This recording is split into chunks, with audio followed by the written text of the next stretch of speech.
In February 2025, more than 90 million people watched Kendrick Lamar walk onto the biggest stage in the world, the Super Bowl halftime show, and he opened it standing on the hood of a black car.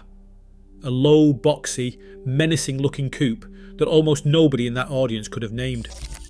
To most of them, it was set dressing. A cool old car for a cool performance, and then the show moved on. It was a 1987 Buick. Now, if you know cars, you just sat up a little, because you know what that specific black Buick is.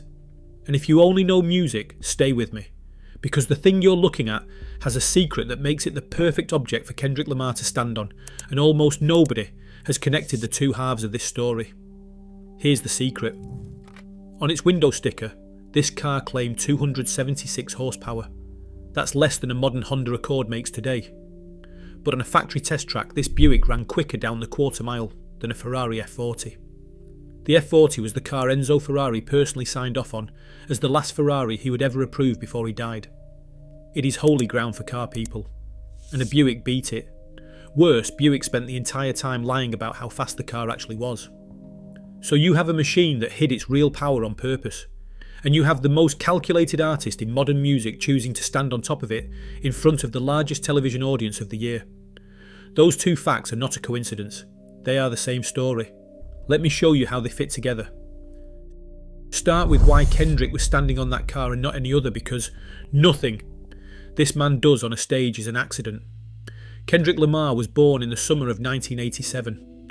Hold that date, because it is the exact and only model year this particular car was built. He is, almost to the month, the same age as the machine under his feet. And it runs deeper than a shared birthday. In an interview years before any of this, Kendrick told the story of the day his father brought him home from the hospital as a newborn. The car his dad drove that day was a Buick Regal. That Regal matters because it is the plain, everyday sedan this entire story is carved out of. The humble grocery getter that the monster was built from. And on that drive home, his father had Big Daddy Kane playing on the stereo. Rap music and that Buick arrived in Kendrick's life in the same moment, in the same front seat. And if you know his music, you know he has never let that origin go. His father, his neighbourhood, the specific streets of Compton, they run through every record he has ever made. He is an artist obsessed with where things come from, with roots, with proof of origin. So, the car was never going to be just a cool prop to him. It was a piece of his own beginning, the literal vehicle that carried him into the world, built by a company nobody respected, in a year that happened to be his own. Some artists chase symbols. This one was handed a perfect symbol at birth and simply had to wait 40 years to use it. So keep his father's Regal in mind, because now we need to find out what Buick did to turn a car like that into something that could hunt Ferraris. To understand how insane this car was, you first have to understand how thoroughly dead the muscle car had become. By the middle of the 1980s, the roaring V8 muscle era of the 1960s was long gone. Oil crises had scared everyone into smaller engines, insurance companies had made fast cars expensive to own, emissions rules had strangled what power was left. American performance had become a sad, wheezing joke. Everything was slow and choked and beige. And the beige S brand in the entire country was Buick. Buick built soft, comfortable cars for doctors, for accountants, for your grandfather. You did not walk onto a Buick lot looking for danger. You walked onto a Buick lot looking for cup holders. That reputation is the whole reason this story works. Nobody expects the quiet one. The entire concept of a sleeper car, a machine that looks harmless and destroys things at the stoplight, depends on the disguise being convincing, and no brand in America wore a more convincing disguise than Buick. When engineers there decided to build something fast, they were not fighting the competition so much as fighting their own badge, the beige weight of everything the name meant to the average person. But Buick had a weapon nobody expected, and it came off the racetrack. In the early 1980s, Buick won back-to-back manufacturer titles in NASCAR's Grand National Series, and there was an old religion in the car business that went, win on Sunday, sell on Monday. The idea was that racing glory on the weekend would drag excited buyers into the showroom by Monday morning. So Buick took the name of the series it had just conquered, Grand National, and put it on a version of its Regal sedan. The first ones were mostly for show, a dark paint job, and a badge over a modest engine. But then Buick did the thing that changed the whole story. They bolted a turbocharger onto a 3.8 litre V6 and dropped it into that quiet little coupe. And this is where the car began to turn into a legend because of what it looked like. They painted the thing black. Every panel of it, monochrome and grim, in an era when American cars came in white and cream and chrome. Parked at the curb, it looked like it had shown up to repossess your house. People started calling it Darth Vader's car. And for once, the menace was not an empty threat. Year after year, Buick quietly turned the boost up, and this doctor's office coupe got faster and meaner and started humiliating cars that cost 2 and 3 times as much. But the engineers were not finished. They were saving their best work for the very end, and the end is the exact car that a rapper from Compton would one day name an album after. Because here is the thing worth pausing on. While engineers in Michigan were building a monster, that same monster was quietly wiring itself into the memory of a kid in Compton. To Kendrick, none of this was a spec sheet. It was the sound of his father's music and the shape of the car he came home in. Years later, when he needed an object that said everything about where he came from and what he had turned into, he did not have to invent one. It had been idling in his memory since the day he was born. But before we reach that album, we have to reach the single most important number in this whole story. The number Buick tried to bury. In the final year of the Grand National, Buick announced the car was ending and decided to send it out with something extraordinary. They called it the GNX. The letters stand for Grand National Experimental, and this was no trim package. Buick took partially finished Grand Nationals and shipped them to a company called ASC McLaren. Yes, that McLaren, the racing name. McLaren fitted a bigger turbocharger, a smarter engine computer, a larger intercooler, and completely reworked the suspension. They built, in Buick's own words, the Grand National to end all Grand Nationals. And the details of that build are what separate the GNX from a normal fast car. This was not a factory cranking out a performance trim on an assembly line. These were hand-finished by a specialist shop. Each one touched by human hands, with heat-managing coatings and a stouter driveline meant to survive the abuse the engine could now dish out. It was closer to a limited-run collaboration than a production model. The kind of thing that, in hindsight, was always going to become collectible because there was never going to be more of it. And they built almost none of them. Only 547 GNX coupes were ever made. That is the entire population, worldwide, forever.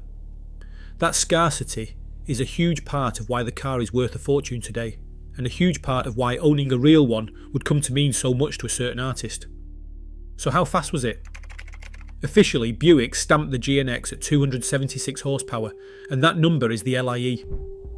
Almost nobody believed it then, and nobody believes it now. The people who have torn these engines apart put the true output closer to 300 horsepower, with well over 400 pound-feet of torque. Buick deliberately underrated its own car on the paperwork. We will get to why in a moment, because the reason is the emotional centre of this entire story.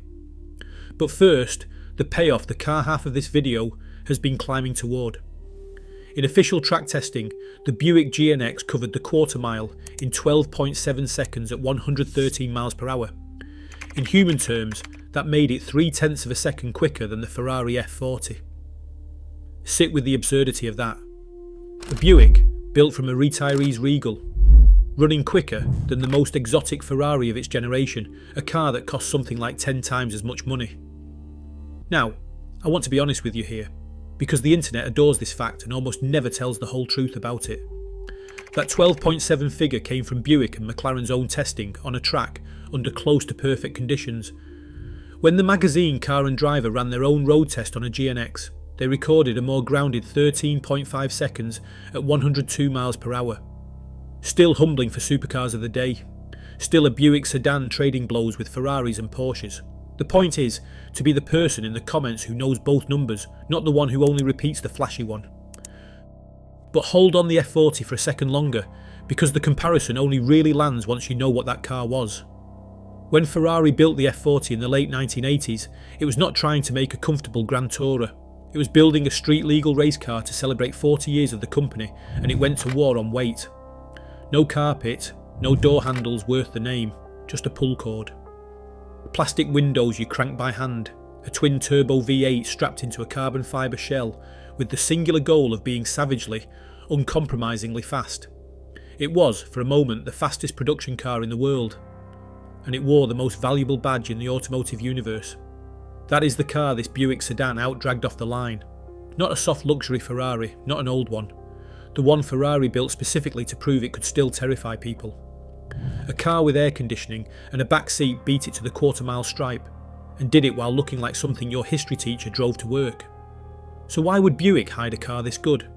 Why quietly underrate the fastest thing you have ever built?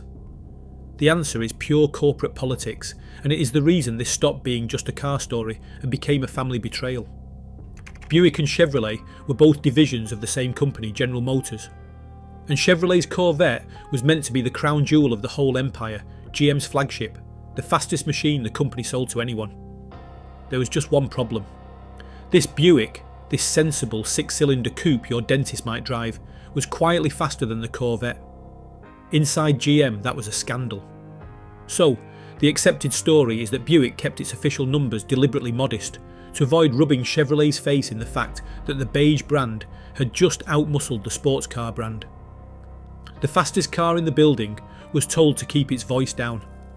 Hold on to that image, a machine faster than anyone was allowed to know, staying quiet on purpose to keep the peace, because it is precisely the quality that would make this car perfect for someone else, decades down the line.